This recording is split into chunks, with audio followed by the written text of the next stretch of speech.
Hello guys, welcome back to my YouTube channel Archana cutting and স্টিচিংয়ে তোমাদেরকে আমি স্বাগত জানাই। আজকে আমি তোমাদের সাথে চলে এসেছি কিভাবে বোম্বে কাট ব্লাউজের পার্টগুলো তোমরা জয়েন করবে। তো শুরু করা যায়। ফার্স্ট 1 নম্বর পার্টটাকে মুড়ে সেলাই করে 2 নম্বর পার্টটার সাথে জয়েন করলাম। দেখতে পেরেছো কিভাবে আমি জয়েন করেছি, কত সুন্দর আমাদের খাপটা রেডি হয়েছে। এবার 3 নম্বর পার্টটাকে কিভাবে জয়েন করতে হবে তোমাদেরকে আমি দেখিয়ে দিচ্ছি। তোমরা ভিডিওটা দেখলে ভালোভাবে বুঝতে পারবে। তো তোমরা মন দিয়ে ভালোভাবে ভিডিওটা দেখতে থাকো। 3 নম্বর পার্টটাকে এইভাবে বসিয়ে রাউন্ড করে ধরে ধরে সেলাই করবে।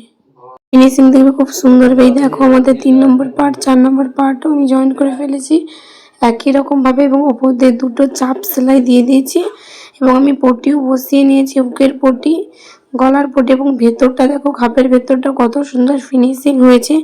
এরকম সুন্দর যদি ফিনিশিং ব্লাউজ শিখতে চাও খুব সহজ পদ্ধতিতে, তাহলে আমাকে কমেন্ট করতে ভুলো না। আমি তোমাদেরকে দেখিয়ে দেবো কিভাবে আমি এই খাপগুলো রেডি করেছি এবং খাপগুলো জয়েন করেছি এত সুন্দর ফিনিশিং। তো ভিডিওটা যদি ভালো করে লাইক কমেন্ট শেয়ার করো।